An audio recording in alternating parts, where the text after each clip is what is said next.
From downtown LA, it's the Lil Jolly Gamer Show. Boom shakalaka!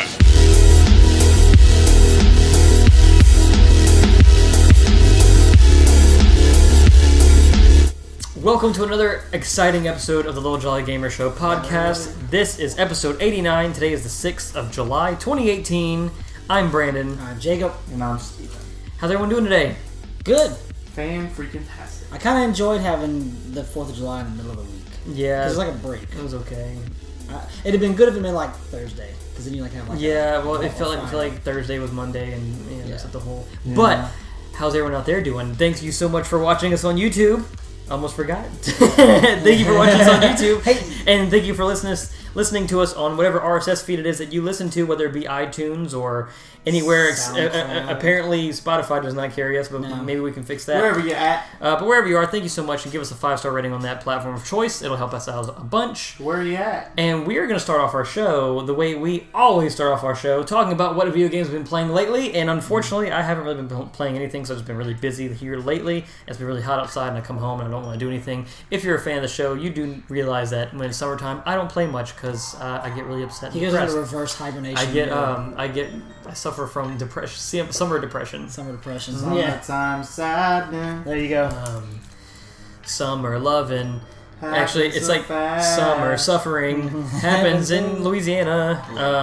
But who wants to talk about what they've been playing? I'm kind of curious to hear about Steve. What have you been playing? What have I been playing? I've been playing a lot of Fallout. Me too. Jump back into Fallout. It's just to get the Fallout hype, you know. Let me chime in with you here because this is the only thing I have to talk about. The only thing I've played other than Kane and Lynch very minimally because I can only take that game in spurts is Fallout New Vegas. That's all I've played really. I played some Fallout New Vegas too. Let's talk about that first. That's what I got for my birthday. Thank you, Brandon. With the Steam gift card. And you should have an extra like $9 or $10 to spend. I did. I spent it already. What'd you get? I got Fallout New Vegas, the entire thing. So that was $10. I got. I went ahead and got Knights of the Old Republic 2 since I had Knights of the Old Republic 1. I needed to complete the series, and I got Rogue Squadron 3D off of Steam, which is pretty good. I like it a lot. And then I also got Shadows of the Empire. Is that the one with Rookie One? No, that's the Nintendo 64 one. Oh yeah. This one actually has cutscenes. Yeah, is this one where you play as Dash Rendar? Yeah, Dash Rendar. Yeah. But anyway, let's talk about. It's pretty fun. Let's talk about New Vegas. New Vegas. So, So you've never played New Vegas before? I've never played it before. You have played Fallout 3 once. I have played Fallout 3 once. Because I remember I let you borrow Fallout 3 one time. On the show, I was like, hey, go play this game. Because Fallout 4 was coming out, and it hadn't come out yet. I was like, you should play this for reference. How do you feel about New Vegas? It's different. It's really different. It's dangerous. It is dangerous. It's I hard. found that out the hard way. It's hard. It's probably the hardest Fallout game. Probably. Because it's those Cazadors, man. They just go fly off and you're dead. I didn't really at a low do level, at Cazadors, but see, whenever I play Fallout, I have a knack for, I guess, like losing track of my HP. I guess I think that I'm more durable than I really am. And I'll go get into fights, and then I'll be like, oh, I'm dead. Oh, oops. Yep, no regenerative health on this one. And the save system does not save every couple steps. Yeah, so... it only saves when you go in and out of a building. And that's actually literally what happened to me. I went go wander the desert for a long time. I got pretty far. I didn't progress much in the story because I was curious and wanted to see what everything looked like. And I wound up getting killed by some raiders, and then it brought me all the way back to Prim, right? Yeah. And at that point, I was like, did you get killed at that ambush in the ravine? In that little small ravine? I don't know. It was the Vipers. It wasn't triggered, so... They weren't just random raiders, they were Vipers? I don't know. Were there landmines before you got to them? No. Okay. There's an ambush. I just happened to spawn It's been so long since I played. Yeah, there's an ambush that happens there every time Yeah, you play. I had one of the moments where it's like you lose all your progress because your idiot self forget to save. So I'm just like, okay, you have to... I need to take a break from it. You have to manually save that game pretty often. If you're not going inside of an interior... Find out. Yeah. It's probably one of the most... to me, the landscape is the most boring to me. It's a desert. I mean, it's got stuff, but it's a change of scenery. I agree. It's pretty just like barren, but it is a desert. Well, going from 3 to New Vegas, it was like, this is cool. This is a Fallout change. 3 is your gray and brown color palette. This is like your orange and reddish, brownish red. Right. But once you get to New Vegas, it's pretty colorful. Yeah, New Vegas is cool. It's a little bit of a letdown because it's not as like lively as you'd think it'd be. Like it's scripted the first time you go in there, like people throwing up on the wall and stuff. Right. It's not always like that, but there's electricity, there's colors, there's pure water. Like for the first time, like you don't have to go through the main campaign to get pure water. Lake Mead is just pure. You can go in there. Really? Mm-hmm. And some places in New Vegas have pure water. You can I like their tap water. That's pure. good. Yeah, well, it's got some very interesting vaults in New Vegas. Yeah, very interesting vaults. And in the top left of the map, there's actually a ski resort you can go to. That was cool. Yeah, has some vegetation. Nice, Just broke the nice. spin. I tell you what, though, I was impressed by the voices I heard in that game. Yeah, the voices. Matthew Perry being the Benny. That caught me off guard. I was like, old Chandler from Friends. I was like, that's Chandler. I'll be there for you. Me and Haley started watching Friends. Actually, I've never seen Friends before. And it's like, God, I'm picturing Chandler as Benny, and I'm like, Danny Trejo is in this game. yeah, I saw that too. As always, Ron Perlman is in this game. Have you met Boone yet? No. Boone is the same voice actor that voices Max Goof in a Goof Troop. The Goof Troop, or Goof movie. Goof Really? Wow, really? I'm gonna have to check that You out. like Boone. You know what you're talking about. Boone is probably the best. He has this cool perk called He's really- Spotter, he's a really and cool whenever you companion. aim down the reticle, you can it highlights He's good. the enemies red, so you don't have to look as hard. I haven't gotten any of the There's a certain reason why he's a spotter, and it's pretty great. Companions His for me in Fallout. backstory- Companions for me in Fallout a lot of times become, because I play so stealthily, become much of a detriment to the way I play a lot of times. So I don't bring them, but I bring them. dog beat. In Fallout 3, the companion system was kind of messed up because you had to talk to your friends and you had to go through dialogue menus. This actually has a companion wheel that you can control your companion completely. Oh, cool. It's pretty useful. But all the companions in this one have the coolest backstories. Boone's is like deep. Yeah, it's bad. So deep. Dork. I actually just recently redid that quest and read the holotape. It's even worse than I remember it being. It's bad. Like, yeah. Well, most Fallouts. It's very dreary. Well, Fallout Fallout 4 kind of took kind of a goofy, wacky approach. I feel like a lot of the stuff. Yeah, I can see that. Like some of the characters, like Paladin Dance, had some pretty like interesting stuff going on, but like some of that stuff was just kind of wacky to me. A little too wacky. This is more serious, and I don't know. Like you said, Boone's the best, and his default gun is incredible. Yeah, I've been just powering through it. I'm getting ready to start doing some DLC because I just got to. Yeah. I started leveling up my character. I wanted to get my speech to 100 before I went and started doing main quest stuff because I usually rush into the main quest, and I was actually able to talk. Well, I don't want to spoil anything, but I was able to actually catch up to Benny and talk him into doing certain things that he normally wouldn't do without that high speech check. Nice. So Brian's all about that speechcraft. Nice. I love the speech because you can talk your way out of everything, and you can talk people into doing stupid things, and then you can also get better rewards where it's like, I'll pay you 500 caps. Like, how about 1,000? That's cheap. And you're like, okay. And you can talk You're yourself. not even offended too if you have high charisma. So it's like, okay. Yeah, but the bad thing is like I spent so much, so many of my special points on charisma and speech points. I'm low in everything else, but by doing that, I can avoid conflict. I just imagine the Lone Wanderers, because you don't get to see your face. You're like, how about 5? Yeah. What do you do for charisma? How do they just go? Oh, okay. Is he like lifting his shirt? Like, what is he doing? He's just doing this. He's just doing this. Oh, this guy's legit. You're right. I'm going 2 for 5. How about not 50 caps? Let's do 1,000 caps. Okay, yeah. That's okay. That's You can't do that. You can't do that. Robert De Niro. That Something about you. you. The Lone Wanderer. 500 caps. 500 caps. That's Fallout 3, isn't it? The Lone Wanderer. No, Yeah. Well, he's Lone Wanderer. 4. And, 4. no. 3 is Lone Wanderer. 4 is Sole Survivor. New New Vegas Courier. is Courier. I always thought they were all the I accidentally named him the Courier because You didn't because I was thinking that you have to press enter to open the text box. No, I had the controller. I was thinking you have to press X to open the text box, but it was already open. I played I pressed X and it was like move on. I was like, Oops. Yeah, I play mouse and keyboard. But at the end they let you rename him too. It's like, are you sure you want this name? Like, no. I want to be courier. Build check. Yeah. But the coolest part about New Vegas, I mean, yes, it has the coolest story. Yes, it has some of the coolest enemies. The gun selection is incredible. And then since we've got the DLC, we have Gunrunner's Arsenal, which adds all kinds of other guns in it as well. Yeah, I started off with some pretty good guns. Yeah. Just out of the blue, I have a Courier freaking grenade stash, launcher. Like, Courier okay. stash. Mm-hmm. Okay. Yeah, it starts you off, it's like a little bonus. It was like pre-order content back in the day. And, like, whenever you would pre-order the game, you bought it. It's like, here's the Courier stash. You get all this stuff. Yeah. And then, like, they add all kinds of mods or add-ons to guns. So, like, you can get, like, a baseball bat and you put a cork inside so it weighs less. Or you can put carbon fiber parts on your sniper rifle. Nice.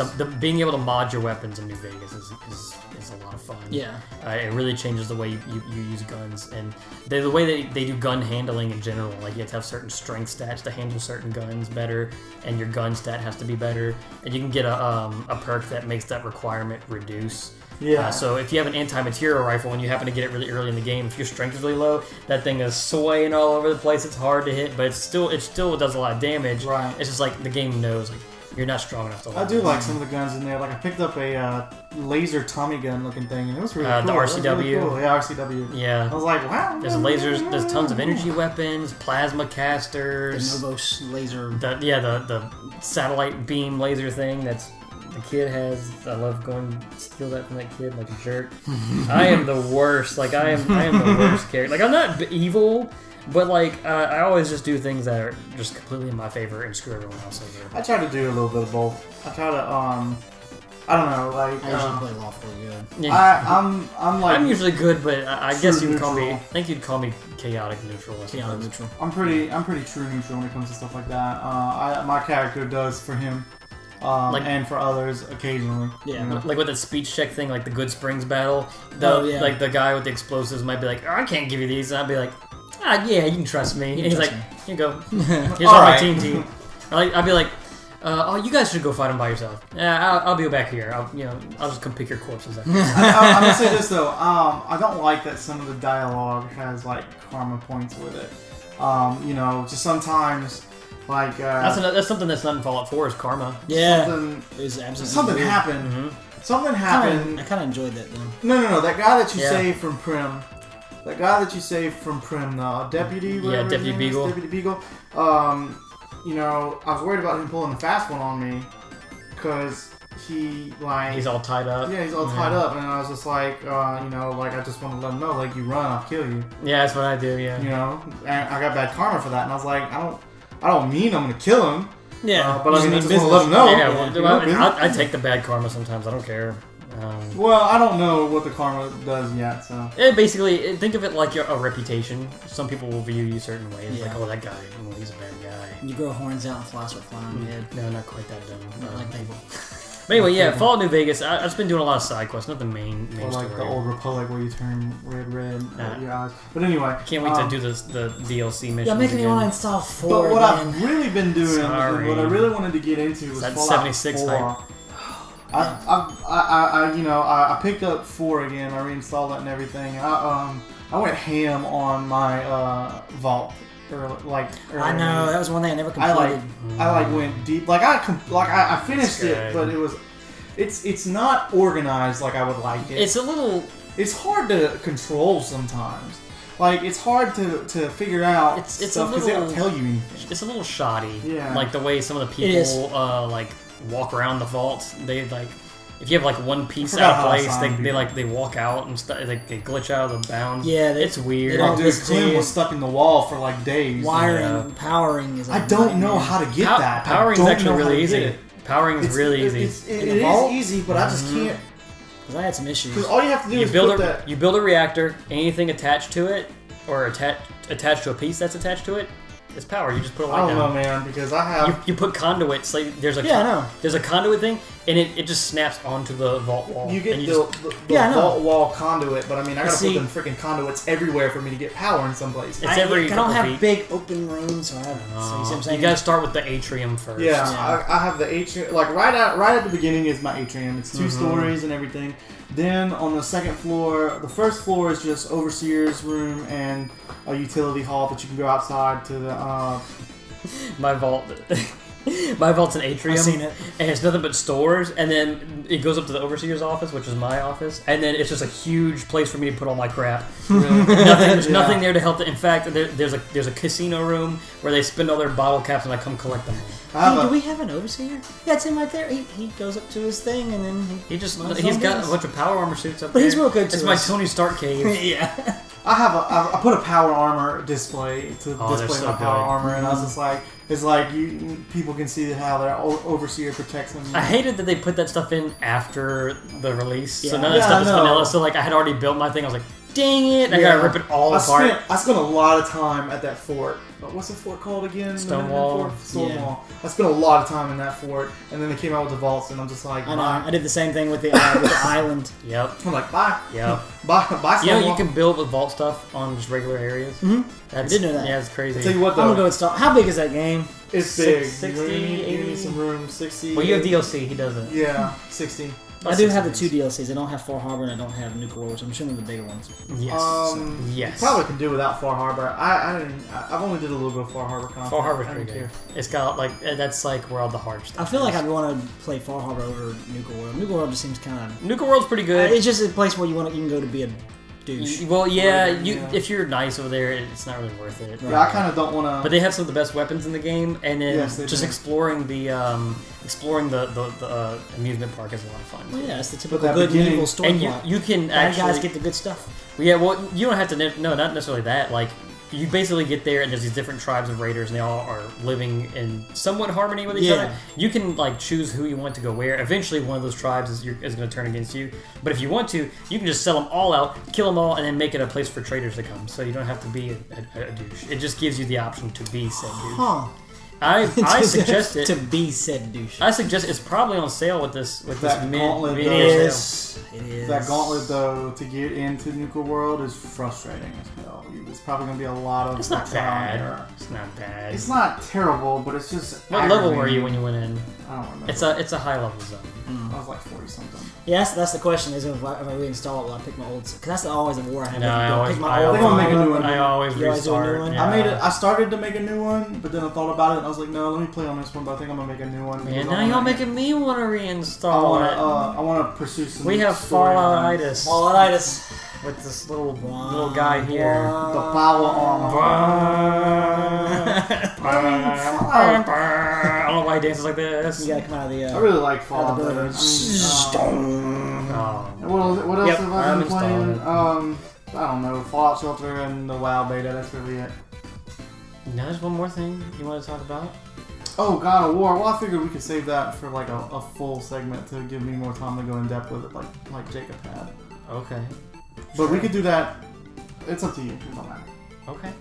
I mean, you can do it now, man. I mean, we have nothing else to talk about, really. I mean, Jacob has a couple things. I have a couple things, but it's not gonna be in depth. Alright, you go and then come back. You go ahead and do yours, and you talk about God of War. You go ahead and do it because we have like 2 news stories and then nothing else. Yeah. Okay. And I already talked about my side quest. Started watching Friends. Overwatch. Played Overwatch again. I picked it back up when I was playing at Paul's house. I had to reinstall it. Yeah. There's nothing to talk about. It's just I picked it back up. I don't like the way Symmetra plays. No. We talked about that. It was not a lot of people do. I really don't like drastic changes of the character. Jurassic changes. Like okay, I understand that sometimes I was thinking this. Jurassic changes. No, I'm alright with people having like tweaks and stuff, nerfs and stuff, working out some balance. Yeah, absolutely. Like that. But when you completely fundamentally change the way the character plays, like Symmetra, like why now? Yeah. Like, why are you just now saying, okay, Symmetra has had way too many turrets? I agree that she had way too many turrets. I don't think that needs to change. I don't think so. But what about her ultimate? They had 6, but one Winston could go and wipe them all out. Yeah, dude, you could just break those things. Like, I would put 6 and I would melt someone for a second. Are these... Oh, yeah, these are sturdy. Okay, that's fine. I mean... they'll still. I'll be honest with you. I don't really care about Symmetra, so this isn't. Symmetra is extremely defensive player. She's a technical player. She's a very defensive player. But anyways, what's her ultimate like now? That's what really got me. She remember that weird wall we saw? That's hers. That big weird digital wall. She puts it up. I guess you just can't shoot through it or go through it or something. I didn't really go into detail about it, so I don't know. And she apparently, don't have the shield generator anymore. No, she has teleporter. So, and I don't know how the teleporters work. They seem kind of funky to me. So, anyways, I played that. I played I got ES on the chopping block. I probably will chop it. I just feel bad because Nick's been trying to help me, and he reinstalled it, and I had this bad habit of like, Nick, come play this game with me. I'm not playing that game no more.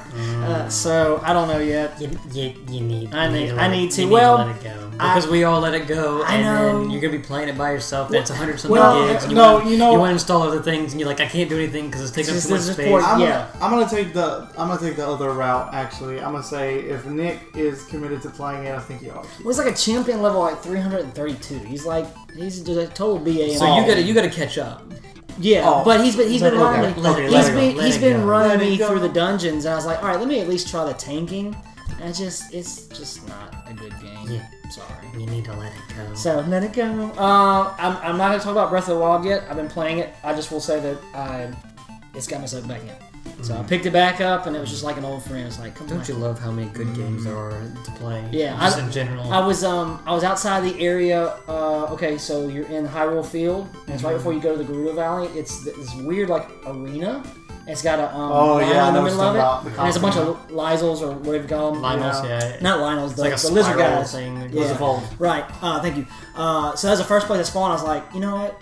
Challenge accepted. I'll figure out the controls, jumping right back into it, facing this Lionel, and it was like just picking it back up, getting those flurry attacks. So, but I didn't really do anything. I can't land flurry attacks anymore. I lost my touch. Really? I cannot get them. Bro, I can dodge. I can dodge good, but for some reason I just cannot time that dodge right. Really? I have not been able to lately. I don't know what's wrong. Hey man. Yeah, man. Get off your game, you Fox. need to go to a doctor about that, dude. That's no problem there. Yeah. I'm disappointed in myself too. I'm disappointed in myself too. You know, like I was playing on master mode, and it's like I do a black flip, and I'm like, black flip.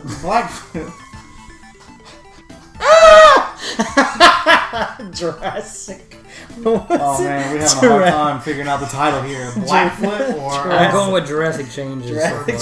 Okay, so our PlayStation free games for PlayStation Plus. I haven't installed those yet. Was Heavy Rain and Absolver. Jason. When Absolver came out, I saw it being the martial. Now I can't thank Steve. No, I can't talk. How's this my fault? Being the martial artist that I am, I thought I would like it.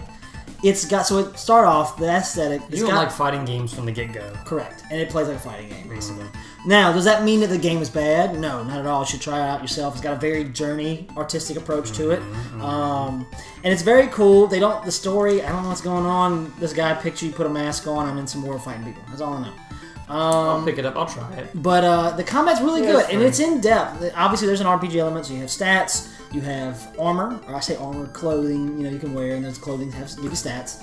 And then you can fight with gloves like gauntlets, fists, or swords, and they all fight differently. And then it gets really in depth is when you start training, so you can literally make up your combo set. So your guy can be the typical like square, square, square, punch, punch, heavy punch, or you can throw a kick in there, or you can throw this, but then it gets weird. You use the triangle button and you switch to stances. And when you switch stances, you can do that by doing it fluidly, hitting the triangle from square to triangle, or you can manually hit the right trigger, and it's got a wheel, like a diagonal diamond-shaped wheel, and you can pick those stances. But then, you can't see it for the listeners, but when he turns his stances, he'll turn his body certain ways. So it would work maybe fighting multiple people, but like when you fight one person and you want to change his stance, well now I can't block because I'm like back. So it's kind of a funky system, and maybe I just didn't give enough time to play it. I had to try it. I've heard good things about it.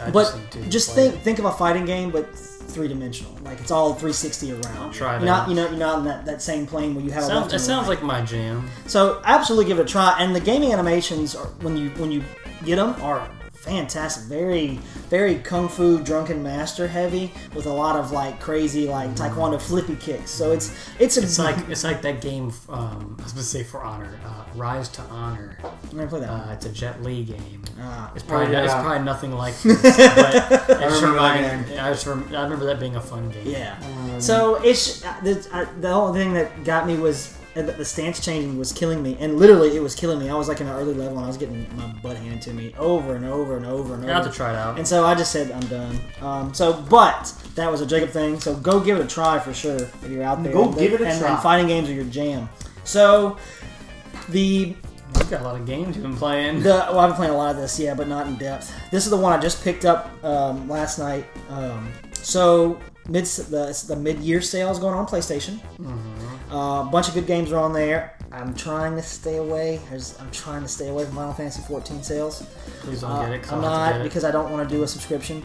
Don't do it. I gotta do it too if you get it. I'm not. I won't do it. Don't do it. Fallout. Yeah, there you go. That's your Band-Aid. There's your Band-Aid. So I'm not getting it. So I've wanted this game as it came on sale a couple of times, and I've always missed it. And it came back on sale, and it was the Necromancer pack for Diablo 3. It was only $9. So now the Necromancer update or expansion doesn't give you any kind of new content. It just gives you the Necromancer. But it's really fun. If you ever played the second one, you had the basic classes. But then 3 took those classes and kind of morphed them a little bit, made them different names, and they changed the way they played a little bit. The Necromancer literally plays exactly like the second one, but it's not a bad thing. It's a good thing. It's just everything hyped up. You can raise your skeletal minions. The only thing I don't like about that, I don't know if you guys remember if you ever played 2. Did you ever play 2? Diablo 2? I have, but I never owned it. Okay. When you had minions, so when stuff would die, obviously you could corpse explode stuff, which is really cool. You could blow up a body, or you would raise minions, but your minions had a health pool, and eventually they would decay and get beat up, and you just kill more stuff and raise more minions. This one, they seem invincible. I don't know if it's just because I'm at a lower level, so and you get 7 of them. In the original, you only got 3. So you literally you still have a huge army of skeletal minions. They give you a lot of other fun things to play with. They give you these little mages you can play with. They give you, and in Diablo 3, the way it works is you have a builder and you have a spender. Just like a lot of games do that. Your builder is going to be your X attack, your spender is going to be your R attack. Your spender obviously does more damage, so your builder does less damage, so you want to build it up. And then they all have an excuse, the Demon Hunter uses Rage, or the Wizard obviously uses Mana, and this one uses some kind of essence or something for the Necromancer. But there's really cool skills. They can do things with bones. Bone spikes come up through the ground. They do this poison wave. So it's just like you would think a Necromancer plays, but it's really fun. It's a very cruise control character because it's literally raise, explode. Stand back here, you guys have fun, and we'll do this back here. So I think I'd rather get in the action. That's what I'm leading up to, is that I'm glad I bought it. I enjoy it. I'm going to continue playing it. I'm probably going to play through at least the full game. I probably won't go back and do all the crazy stuff. The good thing, I will say this, and I'll end on this. But yeah, I enjoy something that's a lot more involved. Like the mage, the wizard's really involved. The crusader's very involved. But anyways, yeah, Diablo 3 does do a really good job out of all those RPG games of adding tons of different things to do in in-game. So they have Nephilim Rifts. You can go back and have a challenge mode. They actually time it. Nephilim Rifts. Think Nephilim Rifts as you remember the you know about it. You might not have played it with the cow levels. Oh, yeah, Once you beat Diablo 2, you get the secret level, cow level. It's not the same thing, but you can go back and literally it's just a level where you just go murder everything and get crazy loot. That sounds like And you do it over and over and over again, but every time, the cool thing that Diablo kind of paved the way for is that procedurally generated map every time you go into the world. Right. So it does that, but there's all kinds of time trials they've added. So they've done, and now this game, Diablo 3 it's old. I think it's like a... That's on 360? 2012, 13 game. So, but it's still fun at its core. It's a great basic hack and slash. So I'm glad I picked it back up. But yeah, that's all I've been playing. I've been wanting to play it. I just never got around. Steve, tell us about God of War. All right, You've got 15 minutes. 15 minutes, Minimum, maximum. I could do that. All right, so going into God of War 4 or God of War, whatever we're calling it, because that confuses me. I know. Wait, what? To me, it's God of War 4. But The title. Oh, yeah. Like Xbox One. Call it whatever you want. Yeah. Going into it, I am familiar with the series. I'm not quite as big into it. I never really finished. I've played all the games, but I've never finished them. And Shame. That's just because I never bought them. I'm sorry, I never played them. So isn't there a sound effect that goes with that I'm unaware of? From Game of Thrones. Shame. Oh yeah, shame. Yeah, shame. The shame Cersei. Was that warranted? Sure. Okay. Anyway, checking myself before I wreck myself. But when you think of God of War, you think of hack and slash, 3D. Hack and slash, the Ghosts of Sparta, Spartan Rage, the entire thing about the God of War trilogy was based on vengeance. Okay, spoiler alert for anybody who's not aware of the God of War story. Are you going to be talking about spoilers for God of War 4? Not yet. Are you going to? Probably. Spoiler alert for God of War. Spoiler PS4. Alert. Yeah. Just heads up. Yeah, but anyway, you start off the very first game, he throws himself, like the very first cutscene you see in the first game, he throws himself off a cliff, and you're like, right? Huh.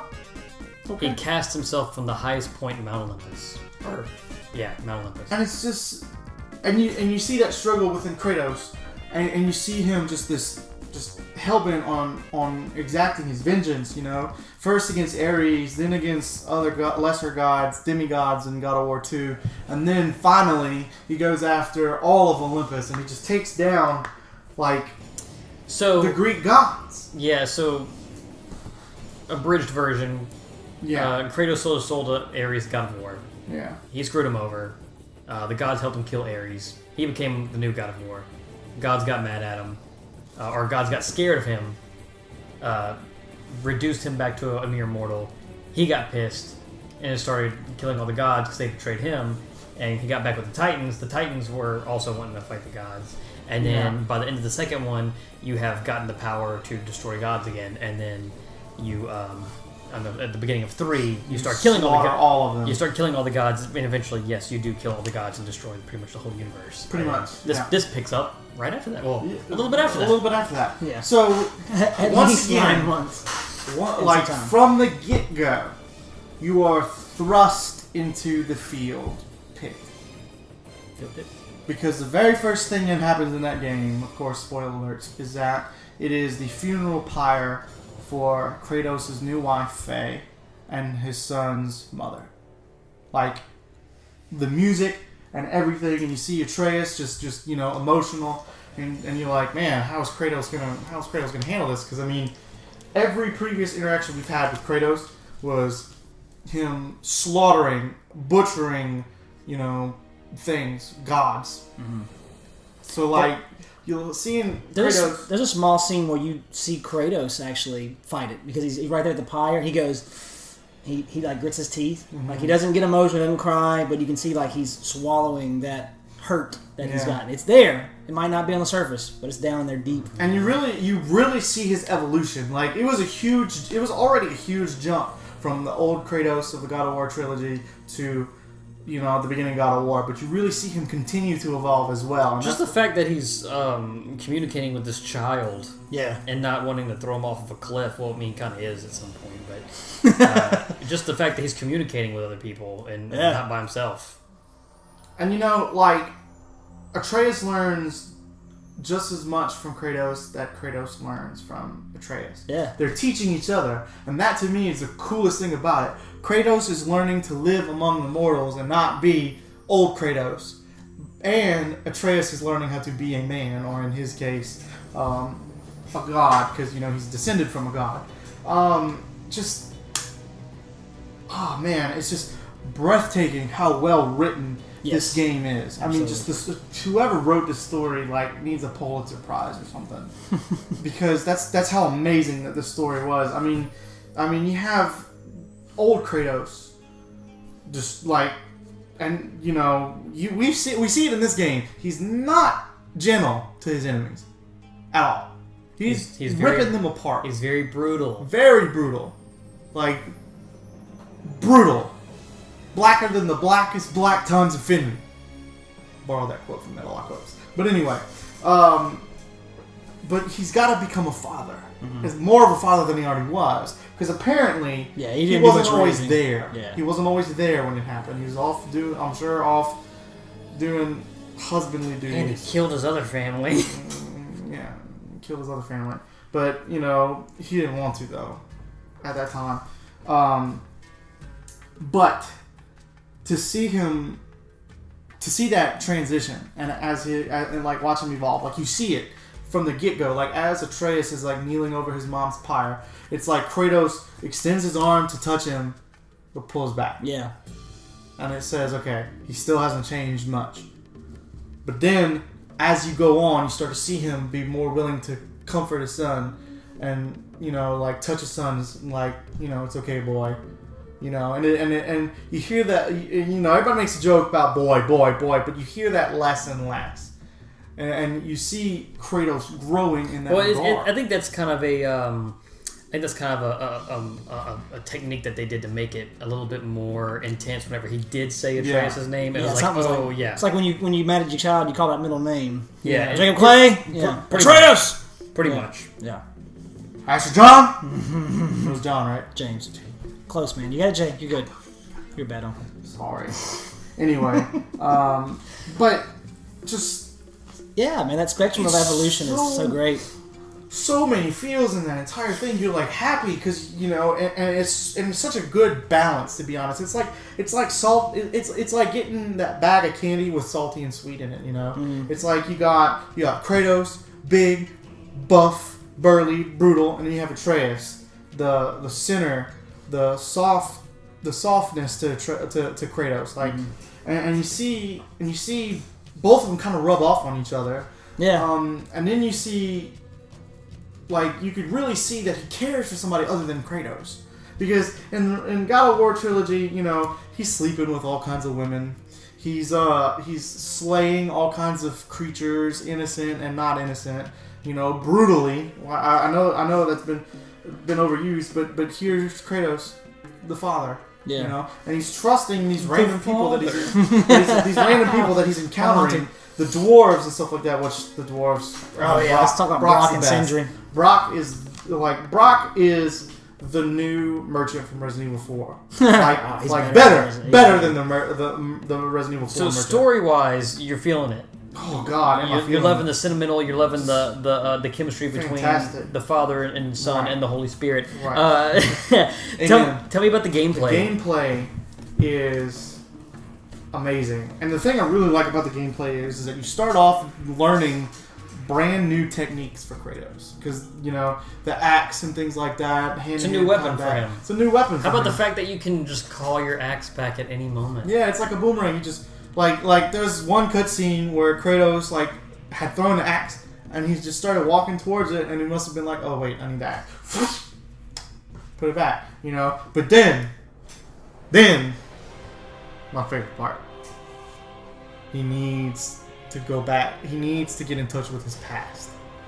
He needs a weapon to go into Helheim because it's so cold there that his ice weapon won't work. His ice axe won't work, and so you need something that's fire. Something that's... And it's funny because they kind of hint towards it in the beginning whenever Atreus, he's like, get under the floorboards. Yeah, you told me not to go under there. Yeah, he told me not to go under there. He's like, just do it. Yeah. And he's hiding his past underneath those floorboards, and he goes back. Well, he pulled in the Blades of Chaos out, and I was like, whoo! I kind of wish. Now I know that they wanted to get away from the original God of War, but I wish they would have kind of done like the original theme to God of War. They talking about the music? Yeah, but they did. They played the theme, the overture to the God of War 4 theme. Oh man, so I'm good. kind of glad the music's so good too. Yeah, that's another thing I wanted to say. I'm kind of glad that they moved away from the Greek sound in music, because we're in Midgard. This has got to be Nordic. And I know you kind of wish that they had the original God of War theme in there, and that would have been really cool. But I really just for that one moment, would have been cool. But I really like the explanation that they have for the connections. Like, there are multiple realms with multiple gods. They exist. Yeah, it's just one singular universe. Tyr. I want to go to Japan world. Tyr visited the other gods. Like, that's why Odin was pissed. Yep. And that makes sense. And then just like, I've never seen the Nordic gods painted in this light. Oh yeah. But apparently they were a lot worse than we thought they were. A bunch of drunken douches. Doing my own little research, looking into Norse mythology, like, they were pretty bad. And like they're like as bad, if not worse, as God of War says they are. I believe the World Serpent is Loki's son. In the lore. In the lore, but if you think about it, remember how he can talk to him. Remember how not only could he talk to him, but there was a point where Mimir said that the World Serpent, I can't pronounce his name, nor will I try to, but the World Serpent recognized him somehow, and it felt familiar. Oh yeah, the World Serpent exists in a plane, exists kind of beyond time, so he might, because you know how some things are twisted by time in Norse mythology. Yeah, he might just know him, like Loki may have gone back in time in time travel paradox stuff. To a snake. Yeah, talk about the scene when you finally see that the World Serpent, he ain't slow. Even though he's big. God. No, he's not. Boy, look, that thing scared me. I was fighting, man, fighting, what's his name, Baldur? There he goes, there he goes, there it is. Fighting Baldur. Next thing you know, that big old snake, like, wah! There's a snake! Yeah. And they just come in, you know, like I thought he was dead. I was like, no, not the World Serpent. But then he just like, sup, y'all, I'm still here. And you get to row your boat through his digestive canals. It's like, open your mouth. Open your mouth. We have to go inside it. He's not too thrilled of it either. Dude, that was so cool. You could see some of the sunlight hitting, like, and like the further you got in, it was like darker. Yeah, but man, I just everything from start to finish. The mind blown parts too were just phenomenally done. Like, that's Faye. She's from Norse mythology too. That Baldur is her son. You mean Freya? Freya. What I said? Faye. Faye's your wife. Son of a gun. Anyway. No, speaking of Faye, and then you get to the last part when they finally finish their journey, and you find out he's Loki. And did you see that one panel with Kratos dying? Yep. That's scary. And possibly trying to heal him, maybe. Yeah. That's what it looks And like. I have a feeling that's what's gonna happen. And I have a feeling that. And in Loki the very end, who shows up? Kratos' twin brother, Bratos. Bratos. I'm just kidding. He has a brother. He's dead. Chris Hemsworth makes a special appearance. So Thor shows up. Who was kind of like this. He had been hinted at like the whole game, and then at the very end, it's like, oh yeah, by the way, you're getting a sequel. It's like an enigma because you think, all right, by the time I see Thor, I must be getting close. Yeah. And you keep never seeing. Like, am I close to the end? What's going on here? I know, right? Yeah. And you see, I'm a little disappointed with the cliffhangers just because I'm greedy. I'm greedy, and I want everything now. Of course, but man, I really love the fact that Thor was this looming presence, kind of like Calamity Ganon was in Breath of the Wild. Yeah. It's like he's there. He only just gets name dropped. He just gets name dropped. That's what's great. And you see like the statue and stuff. And and everyone kind of knows, thanks to the MCU, who Thor is. But you see, that's the thing though. This is.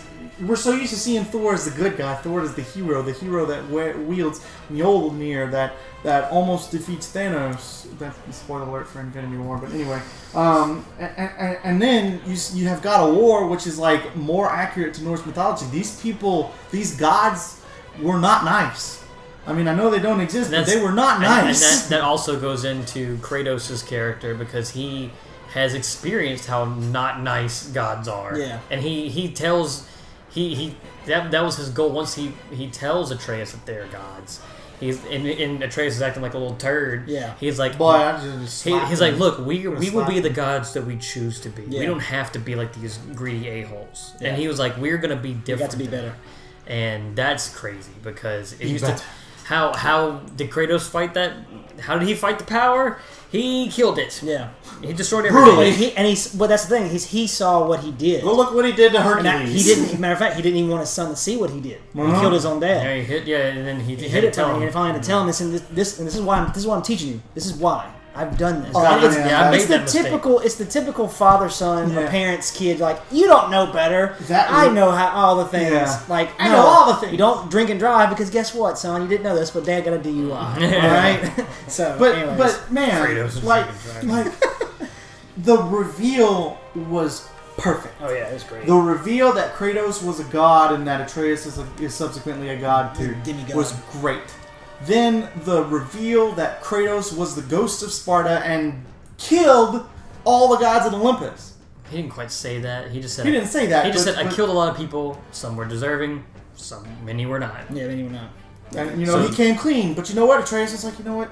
And you were not.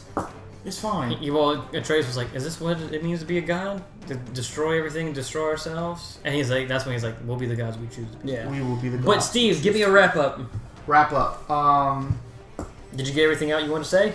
Yes. Okay. But I'll finish on this note. God of War sure does take a commanding lead for Game of the Year in my book. I mean, yes. Absolutely. I mean, Spider-Man's got its work cut out for it if it wants to top what God of War did. I'm sure Spider-Man can do it if they do it right. And based on what Brandon said and what I've seen, they're on that right track. But I just don't think that they'll come up with a story to convince me.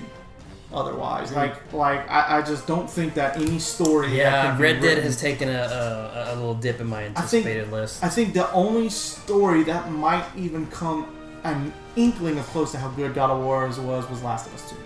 Now, I've been hearing someone that's not even close. I don't think it's gonna close. That's not coming out. That's not coming out this year. Well, I'm just saying. I'm saying if it was going to be something. But I've been hearing some rumblings about Red Dead, and they've been quiet about Red Dead for a reason.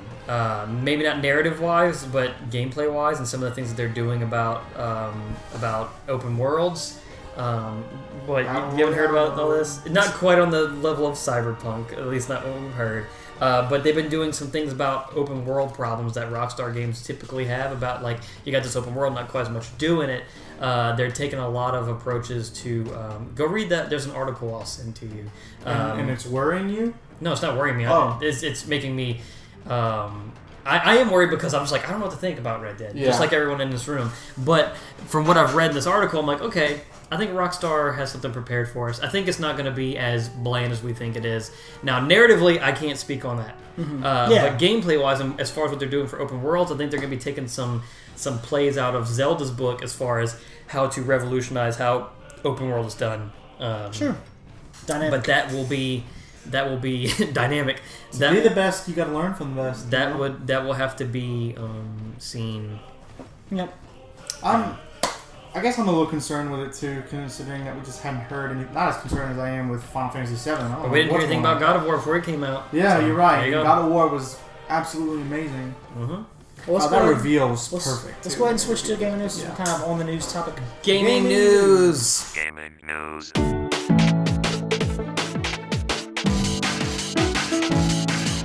Thanks for the segue, Jacob. You will. Incredible. All right, we're talking about something. I only got 2 news stories. I don't know why I turned my page. There's nothing on here. First things first, I'm the realist. Second thing, PlayerUnknown's Battlegrounds is dropping the lawsuit against Epic Games. A big surprise. Good. Idiots. I think that's probably what happened. They go to the lawyer, hey, we want to sue Fortnite. And he's like, you're an idiot. And that's probably what happened. I learned everything I needed to learn. The lawyer was probably like, look, this isn't a good idea. And they're like, we want to go forward with it. And he's like, all right, well, you're paying me, so I guess I'll do it anyway. And then they finally like, hey, we're going to take your advice now. It's like, after we there's really not much to say other than that was there's no need for any of this news to come out. That lawyer's like, I'm getting paid. I don't care. Whatever you want.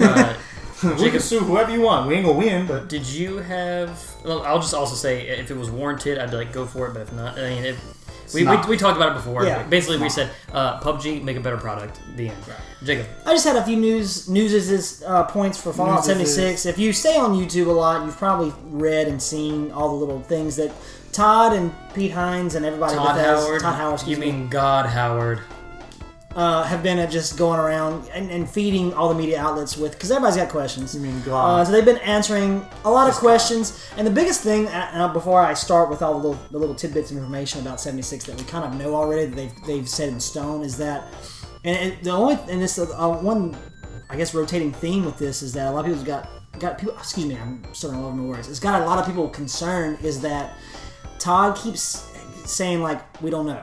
We're working it. Well, yeah, this is a product of its environment. Correct. They're putting it out, and they're like, we're going to put it out, and we're just going to start adjusting levers as needed. And that's how people should anticipate it. Yeah. But people are like, so anyway. People are scared. That's why. I think what people are scared for is because it's in November, right? People don't know what they want. Okay, that's the problem. That's the problem with not just video games in general, but just the world in general. People don't know what they really want. They think they know, but they don't. Game design is not as easy as people think it is. No, and he even says this in an interview. And Todd Howard is like Game design master. First off, I didn't realize that dude's that old. 25 years. You know how long I've been doing Taekwondo? 25 years. I'm 35. He's been making. So I started when I was 9. He started. His story is pretty epic. You I should love go back that interview of him where he's like, everybody around me want to be Dallas Cowboy quarterback. I'm a video games nerd. Who's laughing now? He went to Bethesda because he played a game of theirs that he liked, and they were like, I'm sorry, you gotta have a degree. Went and got a degree, got hired, made Elder Scrolls, boom. Yeah, that's what you're welcome. Hey, in case anybody's wondering, you got want a career in video games? Do that. Yeah. Do exactly what Todd Howard did. There's an office in Austin. Well, it's a little bit different these days because the gaming industry is what it is now. It's pretty. It's blown up. But it used to be like, oh, you just walk in and get a job. Yeah. I mean, Tommy Talrico got hired because he was wearing a TurboGraphics shirt. The 2000s were like the job you want to be as a computer engineer because programming computers are the way of the future. This is probably 90s whenever he was hired. So yeah. So sorry. Anyways, he also just looks really good for his age. That's what I'm saying. Yeah, he does. He's God Howard. So, but yeah, to answer that, that was probably a good answer to the enigma that everybody's having, the questions they're going to have. So we understood that, and we knew this from the get-go, but they finally announced it officially, like, set in stone. There is no single-player story. Get over it. The story and the quest will come from your holotapes. We said this at E3. We don't know how much clearer we have to be. He didn't say it like that because he was being nice, but we got it. No human NPCs. It will come from robots. It will come from holotapes. There's no Preston Garvey here. There's no Megaton. There's no Rivet City. There's no New Vegas. There's no nothing. There was a part of me that was hoping that players can take their own roles as like salespeople. That's because they can. They can. Yes. Yeah, okay, good. So they can actually, and that's another thing he's saying. He said players will be able to make their shops. Yes. We don't know how it's going to work. Like we're just making it. You figure it out. You figure it out, right? This is we can't put the rules other than they can't steal your stash. Yeah, right. So they can't go behind the desk and go, here, I'm taking everything of yours. This is what Fallout 4, with all those cool components, we talked about it on our last episode, you have all these cool settlement building and components you can collect on all this cool stuff, but that's not good for single player because it's just so boundless. Mm-hmm.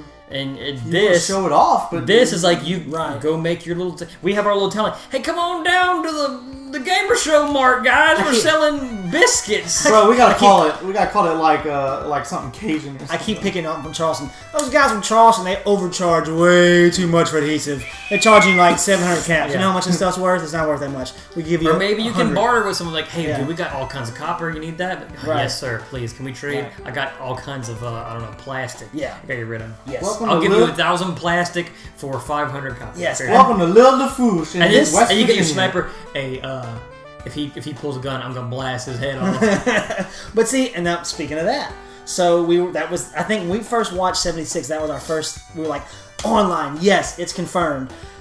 Oh, this might not be good. That was the thing that the pendulum. But we didn't know. They're planning on monitoring it. Yeah, so first off, you have to be level 5 before you can kill anybody. I like that. I'm assuming you probably won't be able to reach that super fast, if that's a thing. There is going to be a bounty system, much like Red Dead. Now, from what I understand, you're supposed to be able to see everybody on the map, but Todd had stated in a couple of interviews that when someone has got a bounty on their head, you'll see them on the map. So I'm assuming either you can see everybody, and it's going to be kind of like it's GTA, where like, hey, they're probably going to put like a mini map on there. Yeah, eventually. And what he said was, he said they're playing with it, so he can't give us a straight answer. But apparently, he said maybe we'll do something where if someone has a bounty, they can't go buy, they can't barter, they can't do this. There'll be restrictions. So there'll be a punishment, not just like, hey, kill this guy. But then he said it also makes for an interesting thing. There's the guy that's griefing everybody. Let's make it an epic quest to group up. Let's go kill this dude. You know, so I kind of like that. That's something that's catching on in a lot of online games too, because they have that same system, building a community system in World of Warcraft now. And like as soon as somebody becomes an assassin and kills 10 players, like it comes up on the screen like this person has become a horde assassin, and everybody knows where they're at, and everybody can swarm them. That's and cool. If you kill them, you get a bounty.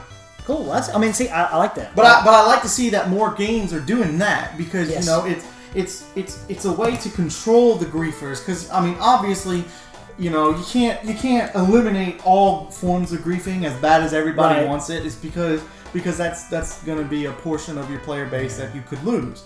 So instead of getting rid of it, you just say, okay, you know, you can grief if you want, but there's going to be consequences. There's going to be consequences. You know, you have to determine if you want to be the troll that gets gunned down by everybody in the map, or if you want to be the guy that helps everybody. Yeah. And I like that a lot. Yes. That way you can have both. You could technically have both. Yeah, like I said, like it's forming that community and building your own story within the game, and that's what it needs to be. It needs to survive. It's not like yeah, I'll get to that. It's not like old WoW, where you know somebody like high in-game level can just come in and just slap you, everybody, slap you. There'll be no mounts. That kind of stinks. That's but okay. It's the Fallout universe. It's okay. So it makes sense. That's okay. They never have vehicles. No, right. As I'm saying, it's the Fallout universe. There's car and Fallout 2. In 1 and 2 there were. Yeah, but those are different games. It's different Those games. are the top-down. They weren't owned by Bethesda. The gunplay is being enhanced. He talked about, someone brought up the engine, and there's an older engine, I don't know the name of it, that was built like for 3, and a lot of people were worried they're using the same engine, and any time on the detail, like, hey, engines are complex, it's not just this engine. This is like enhanced 4 engine. There's an enhanced Go watch 4, the No Clip documentary. Oh, I've seen it, yes. They explain it. Yeah, but he said we're really, out of everything, we're really enhancing the gunplay, which is good. They need to really kind of focus on that, switch that. Will there be VATs? Absolutely, we've seen that already, but I like that they're going to take even a bigger step beyond like what New Vegas did from 3 to New Vegas. Yeah. How are you going to be able to have that? I think they're working on that. Yeah, because you're not going to be able to slow time for everyone. They probably won't do like time slowing. They might do like enhanced perceptions or highlighting enemies or something, or some kind of perk. Maybe highlighting specific parts of enemies, but maybe you can't VATS another player. And also this model of Pip-Boy we're seeing looks really different. So yes. Who knows? Who knows what? It might be some kind of prototype. Who knows? They did not deny it, but they did not say when it's coming, but they did say that private servers are coming. That's cool. So that's good. Will not be at launch. And then Pete Hines said in an interview, someone brought up about Battle Royale. He said, hey, we understand that things are cool and this is a very cool trend, but we like to kind of not... We like do our own thing. This is stupid. Yeah. Thank you, Pete Hines. They need to quit asking... I wish journalists. That's why I love Bethesda. I wish journalists would stop asking questions like that. Like, y'all gonna have this popular game mode, because you know what that does? That causes them to think like, okay, well maybe we need to have this game mode. No. I know Bethesda's not gonna do it. No, but that makes dumb people like EA consider it, but smart people like Bethesda are like, I ain't doing that stupid crap. Well, or Rockstar, I'm not doing that stupid crap. I'm glad someone asked, because like, man, are they gonna do Battle Royale? Someone went, hey, are you gonna do Battle Royale? No. Okay, good. Answer my question. Yeah, so, I never thought that they would. No, I knew that they wouldn't either. But I just. Can I transition off of that to our final news story, Steve? What were you saying? I was just going to say, like, I think it's a risk just asking the question. Yeah. So our final news story will be also in that same interview. They asked if Todd Howard if they would be doing crossplay if available. Yeah. And they said we can't, because Sony is not being, and this has kind of been the trend as of late. Sony's not being as cooperative as everyone else would like, and apparently Sony is just not wanting to do crossplay, and I can understand why. From a business perspective, Top Dog ain't got to cooperate. That's rule number 1. If you're the industry leader, you don't have to do anything. Yeah. But they're probably just concerned about if people are buying certain cosmetics, like they're playing on their Xbox, and then they sign into their Xbox name. They buy something on something cosmetic. That's money they lost that they could have bought off the PlayStation Store and gotten their share off of. That's understandable. I get it. But at the same time, it's like, look, even if you're Top Dog, you got to play ball. You got Nintendo over here making fun of you. You got Nintendo making fun of you. It's gonna shoot them in the foot. You see, like, I don't think it's not gonna hurt them. It will, though, because it'll turn off people. It will turn off people. It's not gonna hurt them. I mean, it's not gonna make me like, I can't crossplay with people on Xbox or anything like that. Well, I don't care. It's not gonna hurt us because we're not in that situation. Am I gonna go sell at situations with people where it's like, like I haven't like Johnny has a friend who they both play PlayStation all their lives. Well, then Johnny's like, I'm gonna go get an Xbox. Xbox can play with people on PC, and they're willing to let people play with people on PlayStation. But then Johnny's like, well, I guess I better go get an Xbox because I want to play with my friends, Whereas Abe, Johnny's friend with the Xbox, can get the Xbox and play with anybody. This is just the first thing that came up. with my mind. And I mean, and you know, believe it or not, consumers, it may not be that bad to us, but consumers see that. Consumers see the restriction. When you say consumers, I believe you're trying to say kids. No. I mean consumers as a whole. I mean the market as a whole. I don't think anyone in their right minds will be like, I'm going to sell my PlayStation because I can't play with that. No. Nobody's going to sell their PlayStation. That's not what I'm saying. I'm saying people are going to buy into Xbox, either the next generation or this generation. I was going to say, I think it's got ripple effects. If Sony's not willing, like you said, to play ball in the long run, Microsoft's doing the right steps. Yeah. Sony's been making some not so much wrong steps. I think if this was, and Tyler made this point, if this was flip-flop, let's pretend Microsoft was industry leader. Do you think they'd be wanting to cooperate? No, and I would be saying the same thing about them too. I'm not saying that I think Sony's wrong for not wanting to cooperate. They're trying to make Sony, and I'm not trying to back Sony. I mean, of course, I love Sony. I do. I love Microsoft, I love them all. Mm-hmm. But I don't think... I think everyone's just like trying to make them look like the bad guy because like they're the industry leader. It's definitely market tactic. The second place guy. Oh, would they be silly won't not work to do with that. us. Look what they're doing. I mean, that's what they got. It's a shame with like third party stuff, but we have seen them make the same weird steps with Fallout specifically about the mods and stuff. Yeah. So, you see, that was always I never understood why they wouldn't do that. That was weird. That's just a dumb move. But I think they were trying to avoid copyright in that instance. But that's my worry. It's not this thing in general. This is the one defining thing, like you said, that will mess with people. I'm scared that there's a little ripples that if they keep doing silly moves like this. I think that this phenomenon called Fortnite is pushing all the buttons because everyone's like, I want to play Fortnite. And here's the thing that I'll tell you, I don't play cross-platform Fortnite. Here's the thing is that because I don't want to play with PC gamers and go. I think that consoles could cross. I don't think they would cross-play with PC. But here's the thing about Fortnite. So that sucks. So here's the thing about Fortnite is that if you sign into your Epic account on PlayStation, that's how you log into Fortnite. Mm-hmm. If you sign into that, it locks you out of everything else. So if you want to go play Fortnite on Switch, you have to go make a new profile. Right. A lot of people are pissed because like, I want to play on Switch. I don't necessarily want to play with people on PS4 on my Switch. I just want to play it on my Switch, but it locks me out, and I can't have all the cool stuff that I bought whenever I originally got it on PlayStation. Mm-hmm. That's understandable. That's stupid. But from Sony's perspective, you got to think they don't want them signing into their Nintendo account and going buy things through the eShop, and then them logging on their PlayStation using things that they bought on Nintendo over there. No, that's understandable. I understand that. I understand that too, and I think that Sony should. I think Sony should be willing to at least go to the negotiating table and say, look, if you can find a way to keep accounts separate, like not shared. I think that Sean Layden has said that they're looking into it. It's just more complicated than it's not as easy. It is as easy as flipping a switch, but business wise, I think they want to make the right decisions there because whenever top dog is top dog, you want to stay there. You want to stay top dog. At the end of the day, this is a business. Yeah, that's understandable. But I think that they're looking into it. Okay, good. Last thing I want to say, should they do it? Sure. Would I be upset if they didn't? No. I don't care personally. It doesn't really make a difference. It doesn't faze me. It won't bother me unless you guys decide an exodus to Xbox. Then that would be the driving factor for me to play Xbox. Unfortunately, I don't see that happening just because of all the great first-party content that Sony puts out. So I'm saying, no doubt. That's why I said ripples because I just have to see what next generation. Next gen and with Microsoft kind of on the rise with some exclusives finally. Then it can be a competition. Yeah. Now, I will say this though. I think that Sony should consider it more so than they are now, and they are just for the reasons that I said. Like I'm worried that whenever it comes time to make the jump to the next generation, or not even with the next generation, I don't think anybody's going to sell their PlayStations in favor of Xbox. But I'm worried that people might go out and buy an Xbox and make the Xbox their mainstay for multiplayer gaming because they can play with more. Sony's got some. They got some growing to do as far as like their PlayStation Now. PlayStation Now sucks, but Game Pass looks great. Mm-hmm. And word is that Sony is thinking about doing something. Little things like that. That's what I'm talking about. Yep. There's little moves. I mean, we can talk about this all day. Sony's kind of like Nintendo in my book. They're pulling the stubborn Nintendo thing that I would expect from Nintendo. Like, I would expect Nintendo to be the one that's like, no crossplay, absolutely not. Yeah. But we can't make a party chat.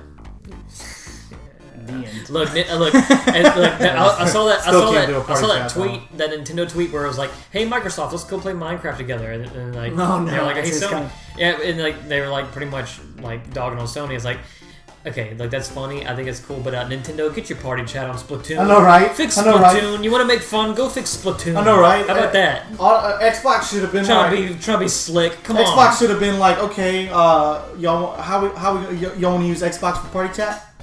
Like, I was going to be like, hey, look, why don't you go fix Splatoon? Because Splatoon is the worst multiplayer game I've ever played. You know, we had that matchmaking technology back on 2 and on Xbox.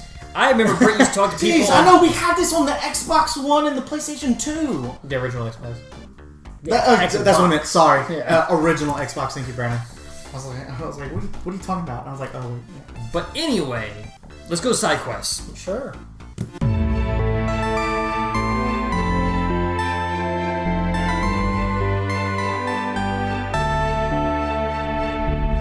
Alright. What, were you done? Yeah, Were you done? Yeah. Everyone's done? I Alright. got Who's none. got side quests? No side quests for Steve? I started watching Friends because I've never seen an episode of Friends in my entire life. And let You me can enjoy it. I'm enjoying it a little bit. They are funny. They're so white. Oh yeah, they're so the whitest white. They're so white. Y'all, you've ever seen the memes where it's like whitest white? Yeah, that's Yeah. Friends. Friends is, and then also there's a lot of 90s humor. Yeah. I'm starting to understand a lot of these jokes, like these ongoing Friends, like they always see the weird naked guy across the street, stuff like that. I understand that, and I'm just now to the point now to where I can name all the Friends and identify them. Oh Lord, I don't even think I can do that. I can do that. So I've Chandler is watched them all. Benny Matthew from Perry. Matthew Perry. There you go. Joey is that's something. LeBlanc guy. LeBlanc, yeah. Ross is Schwimmer. Rachel Schwimmer. Rachel is Jennifer Aniston. Monica is Courtney Cox. And then Phoebe is the hippie chick. Lisa Kudrow. And is that it? Yeah, That's all the Yeah, for friends. 3. I'll be there for you. Where you at so I far? don't like on episode 9 Oh, of a million. We It's just something that me and Haley can sit down and like a lot of times we'll sit down, eat dinner, watch 2 episodes, and go about our day. And then Me and like Julie- go play games. Me and Julie started Arrested Development, and I don't think we're gonna make it through that though, because it's just so. That's it's an one of those- acquired humor. That's the bad thing about No, shows. you see, I think it's funny, but man, the people on that show, the guy's family are so mind-numbingly stupid that it hurts Yes, watching it. You are. This is your Jacob quote. TV shows are like Jacob says, cotton candy. Quick, get in your mouth. Because Yeah. guess what? It's I don't want to say it's garbage TV, but it's disposable. Yeah. It's just kind of like, I need something to just waste some time. Because whenever shows go for so long, these writers are just like, Rachel sees Chandler naked. Chandler sees her naked.